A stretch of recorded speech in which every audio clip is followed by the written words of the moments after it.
उनको जब ये पता चला कि अशोक ने राजगद्दी पर कब्जा कर लिया है, तो वो उसको खत्म करने के लिए अपनी सेना लेकर चल पड़ा। पर अशोक पहले ही वहां अपने पांव पसार चुका था। अशोक की उम्र लगभग उस समय 21 वर्ष ही रही होगी, लेकिन उसका कौशल और उसकी बुद्धि, उसका तो कुछ जवाब ही नहीं था। महाराज बिंदुसार अशोका सुशीम को अपना राजा बनाना चाहते थे। इसी कारण नियति ने अशोक को क्रूर अशोक बनने पर मजबूर कर दिया।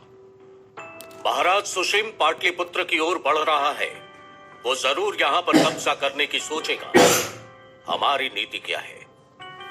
पाटलिपुत्र में 4 द्वार हैं महाराज। अगर आपकी आज्ञा हो तो इस बार पश्चिमी द्वार पर मैं खुद निगरानी करना चाहता हूँ। ठीक है, आप पश्चिमी द्वार पर रह लीजिए। राधा गुप्ता जी, मैं पूर्वी द्वार पर रहूंगा और बचे आप 2 लोग, आप उत्तर और दक्षिण द्वार पर रहेंगे। महाराज, कैसा रहेगा यदि युद्ध के पहले ही युद्ध की समस्या ही खत्म कर दी जाए तो? ये क्या कह रहे हैं आप? क्या आपका इरादा ये है कि हम अब सुशीम को मार देंगे? क्या ये जरूरी है? हम युद्ध भी तो कर सकते हैं। आप ज्यादा मत सोचिए महाराज। आपको नहीं पता ये सुशीम कितना छलिया है। ऐसा क्या किया? उसने अपने सैनिकों को आदेश देकर आपकी माता की हत्या करवा दी। क्या? मां की मृत्यु के पीछे? हाँ पुत्र, आपने मुझे पहले क्यों नहीं बताया? मुझे एक मजबूत शासक की जरूरत थी, एक शोक में डूबे बेटे की नहीं।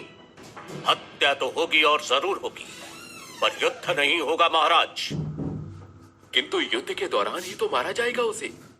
पूर्वी द्वार पे आपका छत्र होगा। काठ के हाथी पर आपका छत्र लगा दिया जाएगा। उससे क्या होगा महात्म्य? काठ के हाथी के आगे पहले से बहुत बड़ा गड्ढा खुदा होगा, जिसमें हम जल्दी ही लकड़ियां डाल देंगे और कोयला डालकर इसे ढक देंगे।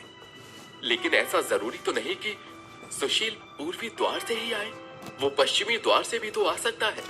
हाँ, ऐसा हो सकता है, लेकिन आप बस ये समझ लीजिए कि वो सिर्फ पूर्वी द्वार से ही आक्रमण करेगा। ऐसा करने के लिए मैं उसे खुद कहूंगा। बिंदुसार के नापसंद करने ने अशोक को भड़काने का काम किया और फिर सत्ता पाने की लालसा में उन्होंने क्रूरता का ऐसा सिलसिला शुरू किया कि जिससे उसका नाम इतिहास के क्रूर शासकों में शुमार हो गया। सुशीम के पाटलिपुत्र पहुंचने के बाद क्या हुआ, यह भी एक सवाल है। कई मत हैं कि राजवंश के इतिहास में 273 ईसा पूर्व का कालखंड अशोक का माना जाता है, जब अशोक को अशोक की उपाधि चंडा अशोक की थी। ऐसा कहा जाता है कि अशोक की जीत की लालसा हमेशा से थी, लेकिन इस जीत की लालसा में क्रूरता की असली कहानी शुरू हुई बिंदुसार की मृत्यु के बाद। बिंदुसार की मृत्यु के बाद शासन को पाने के लिए क्रूरता और युद्ध का ऐसा सिलसिला शुरू हुआ जो अगले 4 सालों तक चलता रहा। बौद्धिक ग्रंथों के मुताबिक अशोक ने सिंहासन के रास्ते में आने वाले अपने सभी भाइयों को मार डाला था। इतिहासकारों के एक वर्ग का मानना है कि अशोक ने सिर्फ भाइयों की हत्या की थी, पर ज्यादातर ग्रंथों में अशोक की क्रूरता की कहानी दर्ज है, इसका कोई प्रमाण नहीं मिलता है। ऐसा भी प्रमाण मिला है जिसमें इन बातों का जिक्र है कि सम्राट अशोक भाइयों बहनों का ख्याल रखते थे। इधर महामंत्री के आदेश पर यह योजना बन रही थी, उधर सुशीम भी सेना लेकर बढ़ रहा था। और खोदो। हाँ, ऐसे ही। जरूरत पड़े तो और सैनिकों को लगाओ, समय बहुत कम है। जी महामात्य। इस गड्ढे में जलती हुई लकड़ियां डाल दो और कोयला डाल दो और इसे अच्छे से ढक दो। जी, जैसी आज्ञा महामात्य। अशोक को राजा बनने से स्वयं महाराज बिंदुसार नहीं रोक पाए तो ये सुशीम क्या है? देखता हूं इसे आज। अशोक, कहां हो तुम? बाहर निकलो। कहां हो? सेनापति, आओ, हिम्मत है तो युद्ध करके दिखाओ। महाराज पूर्वी द्वार पर खड़े हैं, जाओ उन्हें युद्ध के लिए ललकारो। यहाँ अपना समय बर्बाद मत करो। युद्ध करने से पहले क्यों ना मैं आप सबको पहले युद्ध के लिए ललकारूं। सुशीम, सेना नायक का वध करने से या मेरा वध करने से तुम्हें मगध साम्राज्य प्राप्त नहीं होगा। अगर तुम्हें ताकत है, अगर तुम बिंदुसार के असली पुत्र हो तो जाओ, महाराज अशोक पर वार करो, उन्हें हराओ। जाओ। मुझे पता है कि अशोक को हराना मुश्किल है। उसके साथ उज्जैनी की सेना भी होगी, क्योंकि उसने उज्जैनी पर भी शासन किया है और इस समय वो मगध की बागडोर भी संभाले हुए है, तो यहाँ भी कोई उसके विरुद्ध नहीं है। इस बात से क्या फर्क पड़ता है? तुम्हारे पास भी तो सेना है ना? मैं जा रहा हूं। अशोक का खात्मा करने के बाद मैं आपसे निपट लूंगा। या तो आपको अपने अधीन कर लूंगा और जीवन भर दास बनाऊंगा, या फिर आपका जीवन ही छीन लूंगा आपसे। सुशीम वहां से पूर्वी द्वार की ओर बढ़ जाता है। सभी लोग बिल्कुल तैयार रहो, हमें अशोक की सेना पर हमला करना है। आज मुझे किसी भी हालत में अशोक का मृत शरीर चाहिए। दल में लगातार नारे लगते जा रहे थे, राजकुमार सुशीम की जय, राजकुमार सुशीम की जय। सुशीम पूर्वी द्वार के निकट पहुंच जाता है, जहां उसे अशोक का छत्र दिखता है। लगता है अशोक पहले से यहाँ खड़ा हुआ है युद्ध के लिए। इसे मरने की बहुत जल्दी है। चलो, मुझे क्या, मेरा काम आसान हो गया, लेकिन ये इतने शांत क्यों हैं? अशोक, आओ मुझसे युद्ध करो, आज मैं तुम्हें समाप्त कर दूंगा। जैसे ही सुशीम अशोक पर वार करने के लिए आगे बढ़ा, वो उस गड्ढे में जा गिरा जो महामात्य राधा गुप्त ने बनवाया था। तुमने छल किया है अशोक, छल किया है। इतना कहते कहते सुशीम के प्राण निकल गए। ऐतिहासिक पत्रों के अनुसार बिंदुसार की मृत्यु 273 ईसा पूर्व बताई जाती है। बिंदुसार ने 25 वर्षों तक राज्य किया। उनकी मृत्यु के बाद मौर्य साम्राज्य का शासक उनका पुत्र अशोक बना। अशोक ने 269 ईसा पूर्व राजगद्दी संभाली थी। बिंदुसार की मृत्यु के 4 वर्ष बाद अशोक को औपचारिक रूप से राजा घोषित कर दिया गया। अशोक और राधा गुप्त ने ऐसी रणनीति बनाई जिससे सुशीम को बिना युद्ध के मारा जा सके। यहाँ तक सब कुछ ठीक चल रहा था, लेकिन इसके बाद अशोक का जो रूप सामने आया वो कल्पना करने लायक भी नहीं था। अशोक के उस रूप को चंद अशोक कहते हैं। इसका मतलब है क्रूर और दुष्ट अशोक। पर ऐसी क्या क्या घटनाएं हुई जो अशोक के स्वभाव के लिए जिम्मेदार थी। कुछ ऐसी घटनाएं भी घटित हुई जिसके बाद अशोक का जीवन पूरी तरह बदल गया। इधर अशोक सिर्फ अशोक नहीं था, वो सम्राट अशोक बन चुका था। अशोक के हरम में सैकड़ों महिलाएं थी, इसलिए उसके आसपास हमेशा रहती थी, उसकी सेवा करती थी। उसमें से कई औरतें ऐसी थी जो उसको छूना ही पसंद नहीं करती थी। नगर नायक को बुलाओ। नगर नायक, तुम्हें पता है इस महल में क्या हो रहा है? नहीं महाराज। नहीं? इस महल के स्त्रियों को देवनाम प्रिय सम्राट अशोक को छूने से घृणा होती है। महाराज, इन्हें कारागार में डालकर भूखा रखना चाहिए, इनके लिए यही सजा ही बहुत है। तभी सभी दासियां चिल्लाती हैं। नहीं नहीं महाराज, ऐसा मत करो। तभी उनमें से एक दासी बोलती है, कृपया हमें क्षमा कर दीजिए, हमारा ऐसा कोई भी इरादा नहीं था और ये बहुत बड़ी सजा है महाराज। वो तो तुम्हें पहले सोचना चाहिए था। तुम हो ही क्या, एक तुच्छ दासी। एक दासी जो मेरे ही महल में रह रही है, एक दासी जो मेरे ही महल का अनाज खा रही है, यहाँ के वस्त्र पहन रही है, और वो मुझसे ही घृणा कर रही है। महाराज क्षमा कर दीजिए, आगे से कभी ऐसी गलती नहीं होगी। महाराज क्षमा कर दीजिए महाराज।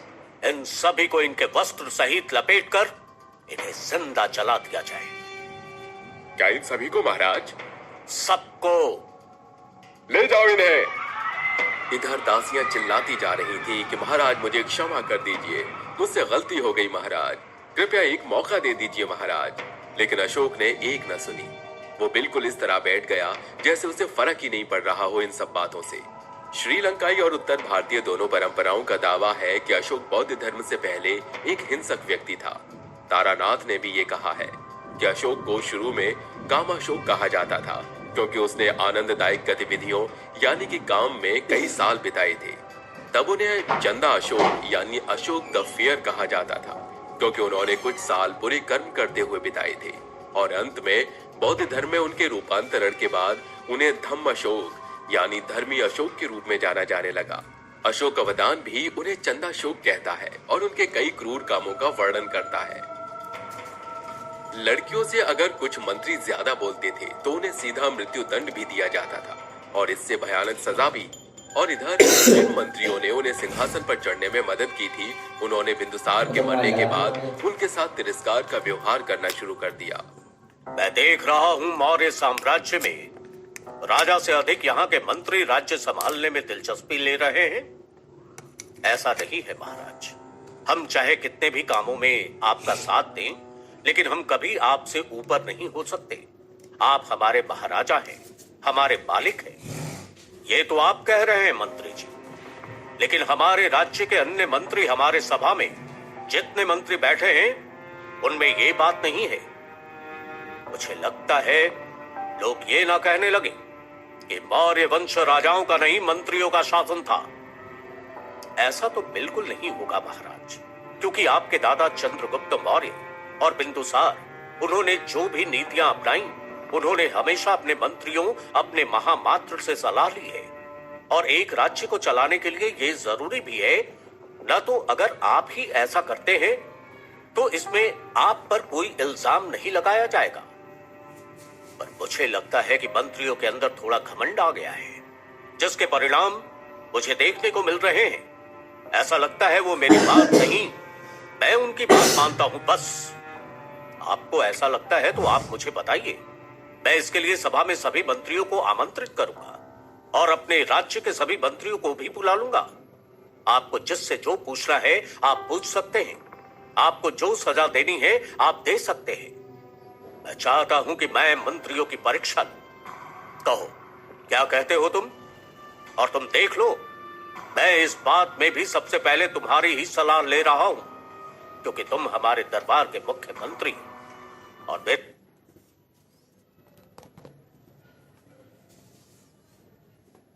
सलाहकार भी हो। अगर आपकी आज्ञा है तो मैं इसका पालन अवश्य करूंगा। मैं सारे मंत्रियों को राज दरबार में बुलाऊंगा और आप उनकी परीक्षा ले सकते हैं। ठीक है, सभा आयोजित की जाए। मैं सभी मंत्रियों को आदेश देता हूं कि यदि आप हमारी आज्ञा का पालन करते हैं तो आपको इसकी परीक्षा देनी होगी।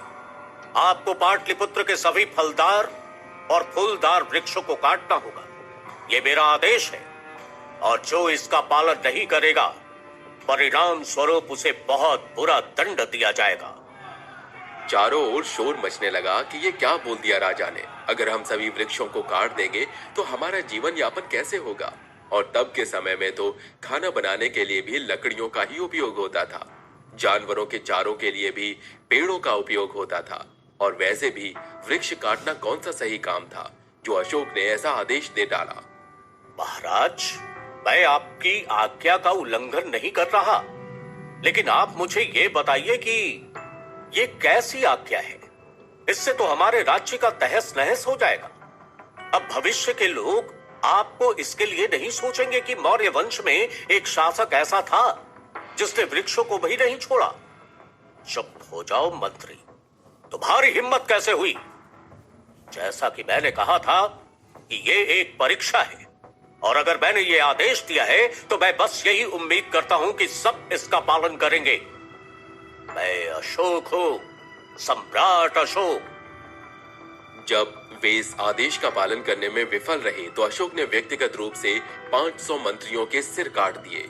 इस घटना के बाद बात ये लोगों में तेजी से फैल गई कि सम्राट बहुत क्रूर है, सम्राट सन की है। एक दिन एक पार्क में टहलने के दौरान अशोक और उसकी उपपत्नी एक सुंदर अशोक के पेड़ के पास आई। इस नजारे ने उन्हें कामुक मूड में डाल दिया, लेकिन महिलाओं को उनकी खुरदरी त्वचा को सहलाने में मजा नहीं आया। कैसी त्वचा है अशोक की, लगता ही नहीं एक राजा के पास बैठे हैं। मुझे तो अशोक नाम से भी घिन आती है। कुछ समय बाद जब अशोक सो गया तो क्रोधित महिलाओं ने उसके नाम के पेड़ के फूल और शाखाओं को काट दिया। अशोक के जागने के बाद उसने सजा के तौर पर अपनी 500 रखैलियों को जलाकर मार डाला। सम्राट द्वारा किए जा रहे लगातार नरसंहार और गतिविधियों ने राधा गुप्त को बहुत परेशान कर रखा था।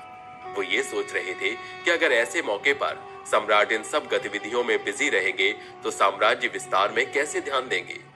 अगर महाराज यूं ही लोगों को मारते रहेंगे और खुद ही नरसंहार करते रहेंगे तो लोगों के बीच में उनकी क्या छवि रह जाएगी, और भविष्य में समाज इन्हें बस क्रूर अशोक के नाम से ही याद रखेगा।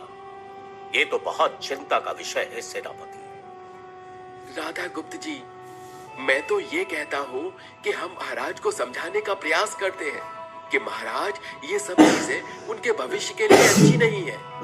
अभी तो उन्होंने साम्राज्य का विस्तार करना चालू किया है और हम लगातार जीत हासिल कर रहे हैं। हमें अभी और भी काम करना है। नहीं सेनापति, नहीं, अभी से काम नहीं चलेगा।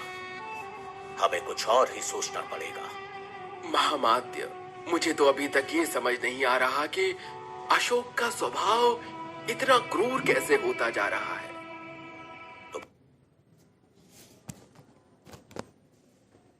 तुम्हें पता है सेनापति, जिस इंसान को बचपन से ही सिर्फ उसके कुरूप होने के कारण, उसकी त्वचा रूखी होने के कारण ये कह दिया गया हो कि उसे महाराजा नहीं बना दिया जाएगा, तो आप उससे क्या उम्मीद रखते हैं? आप सही कह रहे हैं महामात्य। अशोक का क्रूर स्वभाव कहीं न कहीं उसके साथ जो भी बचपन से होता चला आ रहा है उसका ही नतीजा है। ऊपर से उसकी माँ की मृत्यु उसके लिए सदमा बन चुकी थी, फिर भी उसने राज्य संभाला। हाँ, वही तो। लेकिन एक काम हो सकता है, हम महाराज को इस बात के लिए राजी नहीं कर सकते कि वो किसी का नरसंहार ना करे या किसी को सजा ना दे। वो राजा है, हम उनके विरुद्ध नहीं जा सकते। लेकिन क्या ऐसा नहीं हो सकता कि किसी को सजा देने के लिए महाराज स्वयं हाथ ना उठाएं? क्यों ना महाराज किसी ऐसे व्यक्ति को अपने पास रख लें जो उनके बदले उसे सजा दे, महाराज के आदेश पर। तो उससे क्या होगा महामात्य? उससे यह होगा कि व्यक्तिगत तौर पर कभी महाराज गलत नहीं होंगे, क्योंकि उन्होंने अपने हाथ खून से नहीं रंगे होंगे। इस तरह के नरसंहारों में राजा की भागीदारी से परेशान प्रधानमंत्री राधागुप्त ने राजा को बेदाग छोड़ने के लिए भावी सामूहिक हत्याओं को अंजाम देने के लिए एक जल्लाद को काम पर रखने का प्रस्ताव रखा। सम्राट अशोक की जय हो। जी महामात्य, बताइए क्या बात है? आज आपने इस तरह अचानक सभा आयोजित कर दी। इस समय मेरी चिंता का विषय बस आपके भविष्य से जुड़ा है। मैं नहीं चाहता कि भविष्य में कोई भी इतने भारी सम्राट को गलत नजरिए से देखे। कैसा गलत नजरिया? क्या कह रहे हैं आप? शांत हो जाइए। मैं तो बस ये कह रहा था कि जिस तरह से आप लगातार नरसंहार करते जा रहे हैं, लोगों के बीच आपकी छवि खराब होती जा रही है। जिस समय आपने तक्षशिला और उज्जैन पर विद्रोह शांत कराया था, उस समय आपकी छवि अलग थी। महाराज, अगर ऐसे ही चलता रहा तो आप खुद सोचिए, जहां बिना युद्ध के भी हम लड़ाई जीत सकते हैं, वहां पर भी युद्ध करना पड़ेगा। महामात्य, आप सच बोल रहे हैं।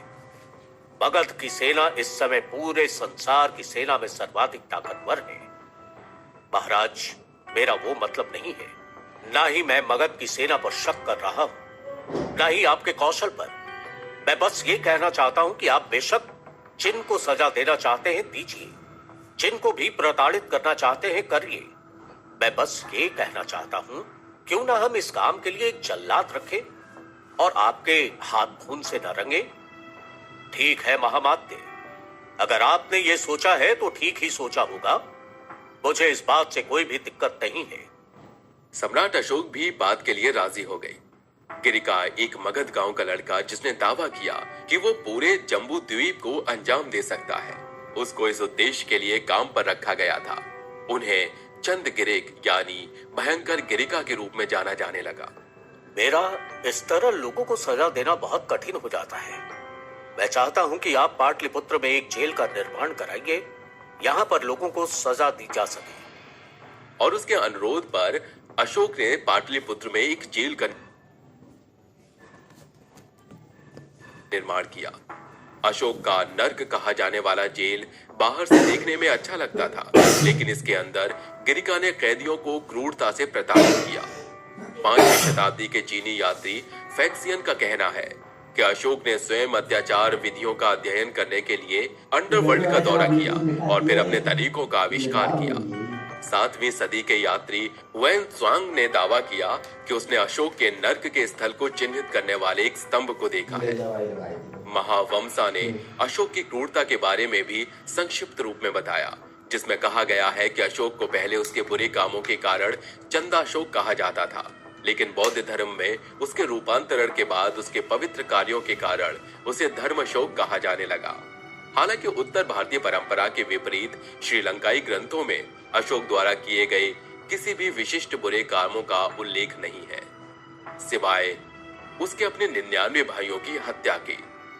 ऐसा भी कहा जाता है कि बौद्ध धर्म में जो भी लेख उपलब्ध थे उन पर कुछ बढ़ा चढ़ा कर लिखा गया है, क्योंकि अगर आप उन पर बढ़ा चढ़ा कर लिखेंगे और बाद में ये लिखेंगे कि एक जो राजा बहुत क्रूर था वो बौद्ध धर्म को अपना लेता है, तो इससे तो बौद्ध धर्म का ही बहुत प्रचार होगा। बात ये भी आती है कि सम्राट अशोक बौद्ध धर्म को कब अपनाते हैं। क्रूर स्वभाव को देखकर तो नहीं लगता कि वो कभी बदलेंगे। मंत्री, कश्मीर पर आक्रमण की तैयारी करो। सेना को तुरंत आदेश दिया जाए। क्या हम कश्मीर पर कब्जा करेंगे महाराज? क्यों, कुछ गलत कहा मैंने? हम उनसे जीतने में पहले भी असफल रहे हैं। राजा सुशील अपने समय में वहां राज्य विस्तार की कोशिश कर चुके हैं, किंतु वो सफल नहीं हुए। मैं चाहता हूं कि सबसे पहले हम कश्मीर पर हमला करें और उनके राजाओं को अपने अधीन कर लें। कश्मीर हमारा है और हम इसे पाकर रहेंगे।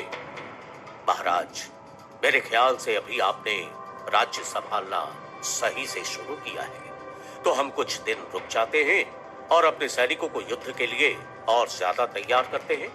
तुम्हें पता है राधा कि युद्ध जीतने के लिए सिर्फ तैयारी की जरूरत नहीं होती है। युद्ध जीतने के लिए योद्धा की स्फूर्ति और उसका दिमाग ही काफी है। जब मैं उज्जैनी में विद्रोह शांत कराने गया था तब मेरे पास हथियार भी नहीं थे, लेकिन फिर भी हमारे कौशल के कारण उज्जैनी के लोगों ने हमारा स्वागत किया। हमसे युद्ध नहीं। ठीक है महाराज, हम युद्ध की तैयारी करवाते हैं, आप चिंता मत कीजिए।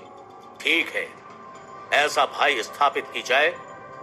कल सुबह हम लोग कश्मीर की ओर रवाना होंगे।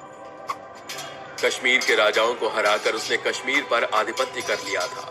कश्मीर के इतिहास में मौर्य वंश का पहला शासक ही अशोक को माना जाता है, क्योंकि वह पूरी तरह से मौर्य साम्राज्य की शुरुआत अशोक से ही हुई थी। अशोक के जीवन में एक ऐसा समय आने वाला था जिससे अशोक भी अनजान था। मौर्य साम्राज्य का राजा बनने के बाद अशोक ने राज्य विस्तार का काम तो शुरू कर दिया था। कश्मीर पर साम्राज्य स्थापित करके वो बहुत प्रसन्न भी थे। एक राजा के तौर पर ये उसकी प्रथम जीत थी। कहा जाता है कि इसके बाद जीत पर जीत और राज्य विस्तार का ये सिलसिला यूं ही चलता रहा। अशोक अपनी जीत से और बढ़ते राज्य से बहुत प्रसन्न था। अमात्य, हमारे राज्य में सब जगह शांति तो है ना? कहीं कोई अप्रिय घटना या किसी तरह की विद्रोह की चिंगारी तो जन्म नहीं ले रही है? नहीं महाराज, सब जगह शांति है। यहां तक कि तक्षशिला और उज्जैनी से भी अब किसी तरह की विद्रोह की आवाज सुनाई नहीं आती है। यह तो बहुत प्रसन्नता की बात है। मौर्य साम्राज्य के खिलाफ विद्रोह की आवाज कहीं से आनी भी नहीं चाहिए। जी महाराज। अच्छा, ये बताओ कि सीमाओं का क्या हाल है?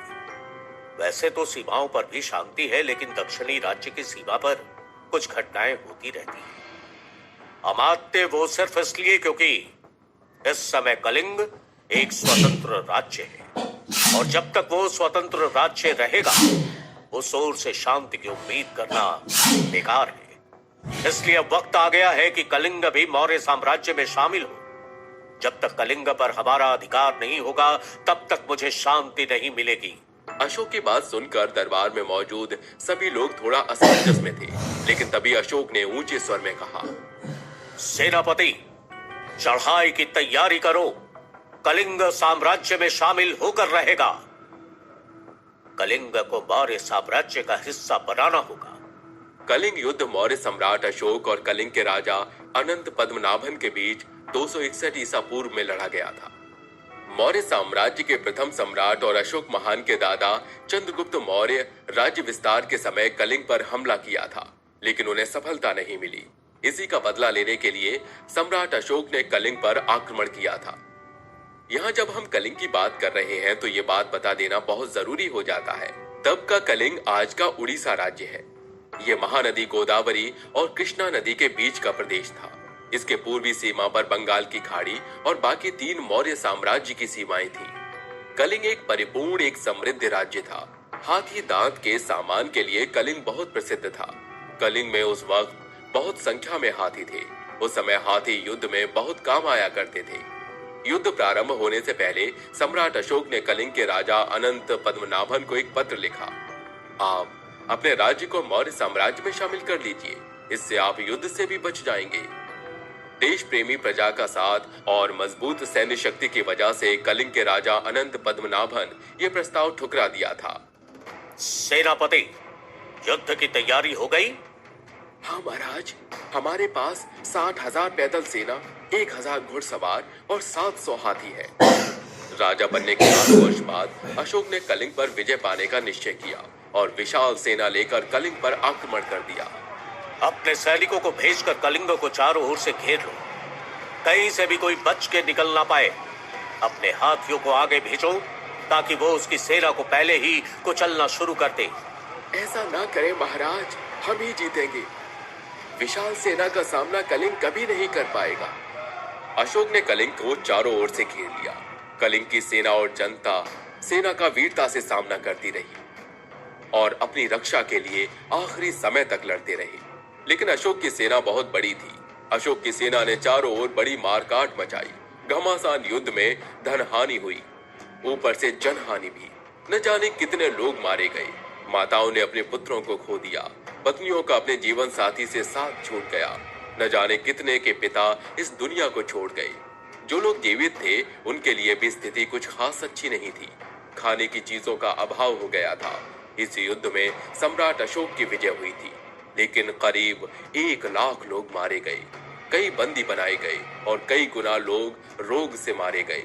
और इस तरह कलिंग का युद्ध इतिहास भयंकर युद्ध में गिना जाता है। कलिंग के युद्ध से अशोक का राज्य विस्तार तो हुआ, लेकिन अशोक का हृदय पूरी तरह से बदल गया। महाराज, हमने विजय प्राप्त कर ली है। ऐसी विजय किस काम की सेनापति? कानों में आज विजय नहीं गूंज रही है, लोगों की चीख गूंज रही है। ये मुझे क्या लग रहा है? दिल बहुत भारी महसूस हो रहा है, मानो बैठा जा रहा है। मुझे हर तरफ बस खून ही खून, युद्ध ही युद्ध दिखाई दे रहा है। जब वैशाली में महारानी देवी उन्हें बौद्ध धर्म अपनाने को कहती थी, तो वो मैं क्षत्रिय हूं बोल देते थे। इस वक्त अशोक को महारानी देवी की बहुत याद आ रही थी कि उसी समय इधर वैशाली से एक दूत आया। महाराज देवी ने आपके लिए एक पत्र भेजा है, लाओ दिखाओ। उस पत्र में लिखा था, महाराज, आपने मुझे दिया हुआ वचन तोड़ दिया है। अब मैं आपके बच्चों को आपके पास भेज रही हूँ, इनका पालन पोषण करिएगा। आखिर देवी कहाँ है?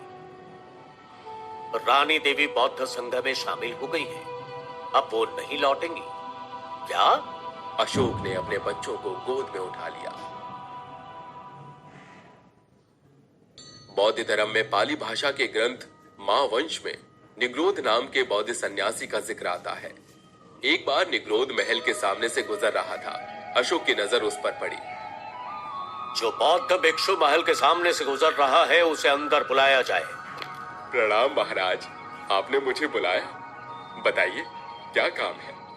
क्या नाम है तुम्हारा? महाराज, मेरा नाम निग्रोध है और मैं एक बौद्ध सन्यासी हूँ। तुम इतने खुश कैसे हो?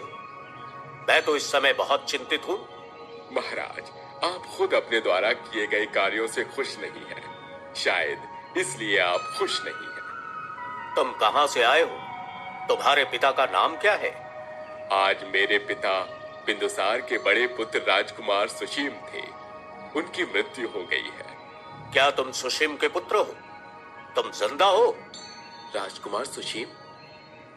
हाँ, वही सुशीम जो एक वक्त पर अशोक का सबसे बड़ा शत्रु था। आज उसका बेटा अशोक के सामने एक बौद्ध भिक्षु के रूप में खड़ा था।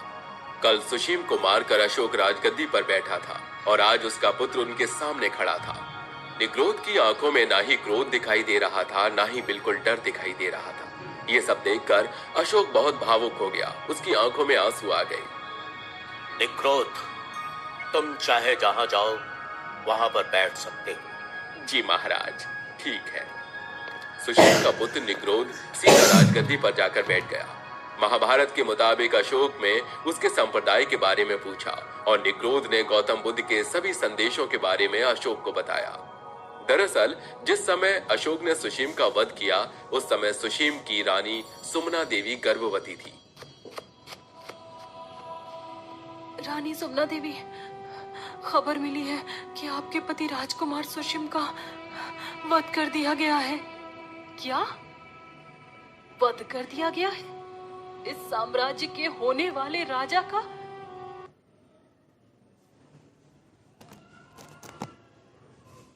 वध कर दिया गया है? किसने किया उनका वध? महाराज अशोक ने। क्या अशोक ने? रानी सुमना देवी की आंखों से आंसू बहने लगे। हाँ महारानी, राज्य के लिए क्या ना हो, आप कृपया रोइए नहीं, ये आपके स्वास्थ्य के लिए अच्छा नहीं है। मेरा बच्चा जन्म लेने के पहले ही, अब क्या होगा इसका? रानी मेरी मानिए तो आप किसी सुरक्षित जगह चली जाइए। आपकी कोख में राजकुमार सुशीम का उत्तराधिकारी पल रहा है, उसे भी खतरा हो सकता है। नहीं नहीं, मैं ऐसा नहीं होने दूंगी। चाहे कुछ भी हो, मेरा पुत्र जन्म लेगा और जरूर लेगा। हाँ, आप चिंता नहीं करिए, फौरन ही आपके निकलने का इंतजाम हो जाएगा। सुशीम के वध के बाद वो किसी तरह अपनी दासियों की सहायता से महल से निकली और एक बूढ़े व्यक्ति की मदद से एक बस्ती के करीब पहुंची। रानी धैर्य रखिए, ये आपके लिए बहुत कठिन समय है। आइए इस वृक्ष की छाया में लेट जाइए। वहाँ निग्रोध वृक्ष की छाया में सुमना देवी ने एक पुत्र को जन्म दिया। यही पुत्र सुशीम का उत्तराधिकारी था। बधाई हो रानी, आपको एक पुत्र हुआ है। प्यारा मुखड़ा है इसका, कितना तेज है इसके मुख पर। क्या हमें ये संदेश पाटलिपुत्र भिजवाना चाहिए कि हमारा एक पुत्र हुआ है? रानी क्या पता सम्राट अशोक को ये बात ना भाए और वह पुत्र के साथ साथ आपकी भी हत्या करवा दे। तुम सही कह रही हो दासी, मैं उसका लालन पालन इसी गांव में करूंगी। मैं इसको इस हिंसा से बहुत दूर ले जाऊंगी, जहां सम्राट अशोक का साया भी ना पड़े मेरे पुत्र पर। बहुत क्रूर शासक है सम्राट अशोक, आप सही कह रही हैं। आपका यहाँ रहना ही उचित रहेगा। अगर हम महल में होते और उसके पिता जीवित होते तो आज हम धूमधाम से अपने पुत्र के होने का जश्न मना रहे होते। बहुत सारे कार्यक्रम हो रहे होते और न जाने क्या क्या। आप परेशान मत होइए, आप अपने पुत्र को एक अच्छा सा नाम दे दीजिए। इसका जन्म इस वृक्ष के नीचे हुआ है तो इसका नाम भी इस वृक्ष के नाम पर रख देंगे। क्योंकि उसका जन्म निग्रोध वृक्ष के नीचे हुआ था, इसलिए उसका नाम निग्रोध रखा गया।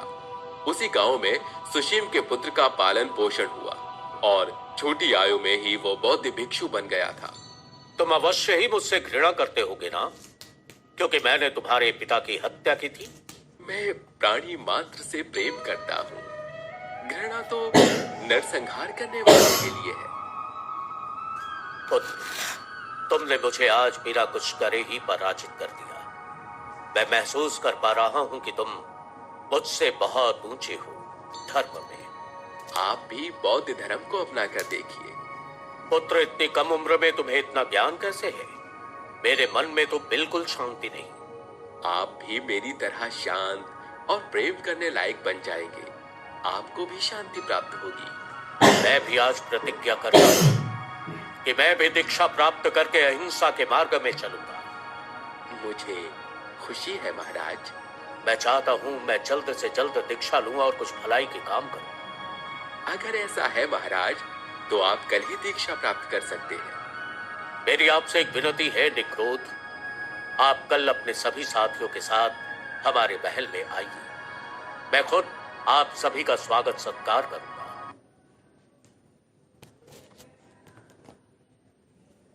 मुझे भी ये अच्छा लगेगा। जी ठीक है महाराज, आप अच्छे कर्म करते रहिए। धीरे धीरे आपके मन की अशांति भी दूर हो जाएगी। अगले दिन निग्रोध 32 भिक्षुओं के साथ राजमहल पहुंचा। आप सभी लोगों का यहाँ स्वागत है। कृपया अपना अपना स्थान ग्रहण कर लीजिए। सम्राट, आपका जीवन शांतिमय हो। आप बहुत नेक काम कर रहे हैं, इससे आपको शांति जरूर मिलेगी। आप सभी को बहुत धन्यवाद कि आप लोग मेरे बुलावे पे महल आए और मुझे अपनी सेवा का मौका दिया। सम्राट अशोक ने सभी को अपने हाथ से भोजन परोसा। भोजन के बाद धर्म उपदेश हुआ। इसके बाद अशोक ने अपने परिवार सहित बौद्ध धर्म की दीक्षा ग्रहण की। उस दिन अशोक ने प्रण लिया। सम्राट अशोक ने इस दिन के बाद शस्त्र नहीं उठाया। इस नाम को धर्म विजय के नाम से मनाया जाने लगा। अनेक बौद्ध इसे विजयादशमी कहते हैं। यहाँ से वो चंडा अशोक से धर्म अशोक बन गए। उन्हें देवताओं के प्रियदर्शी अशोक की उपाधि भी मिली। अशोक के गुरु त्रिस्य थे, जिन्होंने उनसे ही ज्ञान प्राप्त किया था। लेकिन क्या महाराज अशोक दीक्षा लेकर के शांत बैठने वालों में से थे या अभी और भी कार्य बाकी थे? अशोक ने बौद्ध धर्म का ज्ञान प्राप्त कर लिया। फिर उसने बौद्ध धर्म के प्रचार के काम चालू किए। सबसे पहले उसने प्रजा के जीवन में ध्यान दिया। मंत्री, मैंने धर्म के प्रचार के लिए कुछ तरीके निकाले हैं, आप लोग सुनिए। जी महाराज। सबसे पहले मौर्य साम्राज्य के प्रमुख मार्गों तथा सीमावर्ती प्रदेशों में धर्म लेखों को शिलाओं तथा पाषाण स्तंभों पर खुदवाएंगे, जिससे जन सामान्य में मेरा प्रचार हो सके और प्रजा उसका अनुसरण कर सके। फिर मैं धर्म यात्रा करूंगा। इन यात्राओं में मैं स्वयं धर्म प्रवचन करूंगा तथा विद्वानों का सत्संग करूंगा। मैं ब्राह्मण, श्रमणों तथा स्थानीय एवं जनपदों के लोगों से मिलूंगा, उन्हें दान देना, उनके साथ धर्म वार्ता करना और उनके प्रश्नों के उत्तर दूंगा। जी महाराज। धर्म विषयों का आयोजन करके स्वर्ग तथा देवताओं के दृश्यों को नाटक की तरह पेश कराया जाएगा, जिससे लोगों में धर्म के प्रति रुचि उत्पन्न हो। इससे उनके हृदय में स्वर्ग प्राप्ति की आकांक्षा जागृत होगी और जीवन में धार्मिक कार्यों को करने के लिए प्रोत्साहित होंगे। फिर धार्मिक विचारों को प्रचार के लिए वाद विवाद तथा संगोष्ठियों को आयोजित कराया जाएगा, जिनसे विभिन्न धर्मों पर प्रवचन होंगे। हम मार्गों पर वृक्ष लगवाने, जलाशय बनाने, औषधालय स्थापित करेंगे, जो कि धर्म मंगल या परोपकारी कार्य करने के लिए आवश्यक है। मैं अपने धर्म के अनुशासन को प्रकाशित करूंगा और बौद्ध संघ में एकता रखूंगा। मंत्री, आप सभी राज्य के अधिकारियों तक ये सूचना पहुंचा दिया जाए ताकि उनके राज्य में भी ये सारी चीजें हों। जी महाराज। धर्म के प्रचार के लिए बहुत सारे महामात्य को अलग अलग जगह भेजूंगा, जिनसे वो उनके प्रचारक बनेंगे। अहिंसा बौद्ध धर्म का मूल मंत्र है। इन कार्यों के अलावा मैं बौद्ध धर्म संघ को असीमित धन दान दूंगा। आपने जो भी बताया वो सभी कार्य बहुत अच्छे हैं। महामंत्री, मैं सम्राट अशोक आज से ही प्रजा के जीवन में सुधार लाने के लिए कुछ करना चाहता हूं। आज से पशु हत्या पर रोक लगा दी जाए और राज्य में हर जगह ज्यादा से ज्यादा पौधे लगाए जाएं और पानी की सुविधा के लिए कुएं खुदवाए जाएं। जी महाराज। राज्य में कोई भी बीमार ना रहे, यही कोशिश करनी है तो ज्यादा से ज्यादा औषधालय और अस्पताल खुलवाए जाएं। ये तो बहुत अच्छी बात है महाराज। और महामात्य, हर धर्म यात्रा का भी प्रबंध किया जाए। मैं चाहता हूं ज्यादा से ज्यादा धर्म का प्रचार हो। अशोक ने बौद्ध धर्म अपनाने के बाद जो भी आदेश दिए, उनका यही उद्देश्य था कि हिंसा को रोक दिया जाए और ज्यादा से ज्यादा पुण्य काम कर सके। मंत्री, मेरी धर्म यात्रा का यही उद्देश्य रहेगा कि मैं ज्यादा से ज्यादा लोगों से मिल सकूं, उन्हें उनकी जरूरत की चीजें दे सकूं और जनता को धर्म से जुड़ी बातों को समझा सकूं। जी महाराज। हम आपके जाने का प्रबंध करवाते हैं और नगर के लोगों के लिए सारी सुविधाएं भी करवाते हैं। आप निश्चिंत रहिए। गुरु त्रिस्य की आज्ञा है, तो इसलिए सबसे पहले मैं बुद्ध के जन्म स्थान लुम्बिनी जाऊंगा। त्रिस्य की आज्ञा पाकर अशोक पहले बुद्ध के जन्म स्थान गए। वहां उन्होंने एक शिलालेख खुदवाया। उसमें अंकित किया गया, देवताओं के प्यारे राजा ने अपने राज्य अभिषेक के 20 साल बाद यहाँ आकर इस स्थान की पूजा की। ये शाक्य मुनि का जन्म स्थान भी था।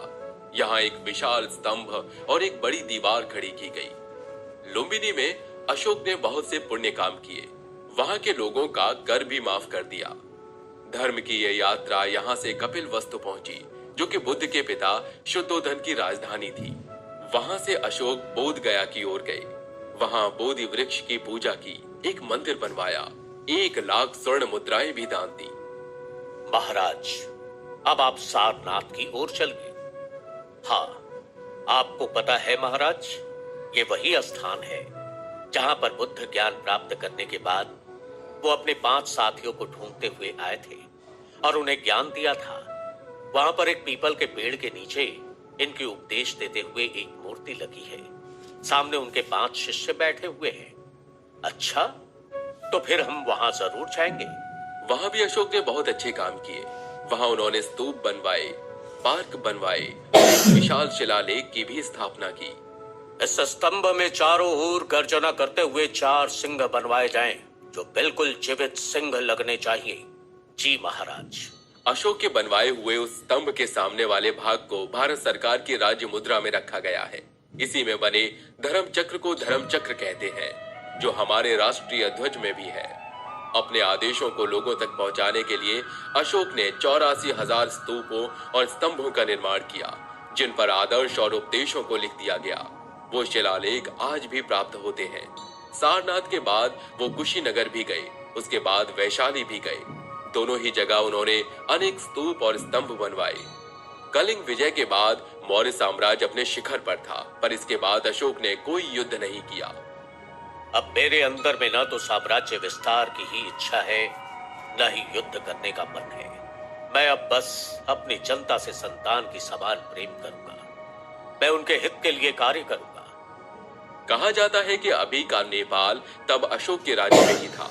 वहां सम्राट ने ललितपुर नाम के नगर को बसाया था। वहां पर अशोक अपनी पुत्री और उसके पति के साथ गए। आज उस नगर को पाटन भी कहते हैं। वास्तव में उसका साम्राज्य बहुत बड़ा था। उसके पहले या बाद में कोई इतना बड़ा राजा नहीं बना। महाराज, कलिंग के आसपास बहुत से जानवर की प्रजातियां हैं, जिनके कारण प्रजा को परेशानी होती है। धर्म मार्ग से ही सब किया जाए। देखिए मंत्री, आप कोई भी काम करिए, उसमें हिंसा नहीं होनी चाहिए। उनको शांति से काबू करिए। बाकी आप समझदार हैं। कहा जाता है कि मौर्य साम्राज्य के पतन के लिए भी अशोक ही उत्तरदायी है। मौर्य साम्राज्य की स्थापना सैनिक शक्ति से हुई थी, तो रक्षा भी सैनिक शक्ति से ही हो सकती थी। मौर्य वंश अशोक के मरने के 50 वर्ष बाद ही नष्ट हो गया। ऐसा तो नहीं है कि बौद्ध धर्म ही नहीं है, इसलिए मैं किसी पे धर्म के प्रति पाबंदी नहीं लगाऊंगा। मैं सार्वजनिक धर्म के स्थापना करता हूं। शायद ऐसा किसी ने नहीं किया होगा। अशोक के अभिलेखों में अनेक बार धम्म शब्द का उल्लेख किया गया है। अशोक ने अपने धम्म का कोई सटीक नाम नहीं दिया था। इस कारण धम्म के वास्तविक अर्थ के बारे में इतिहासकारों में मतभेद है।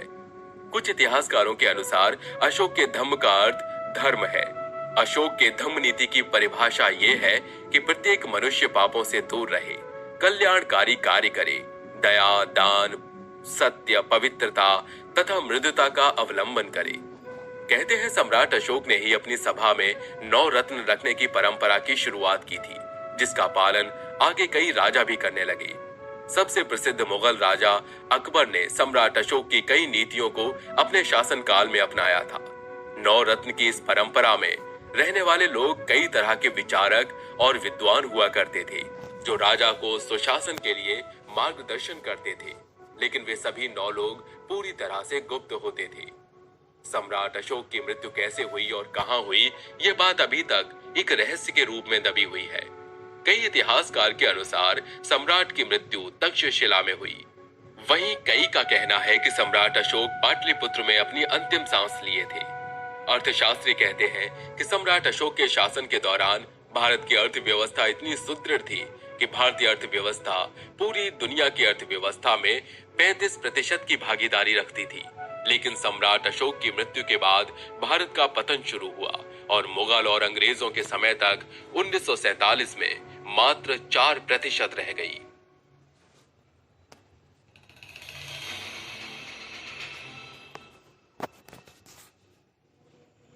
Is everything ready? जी जनाब,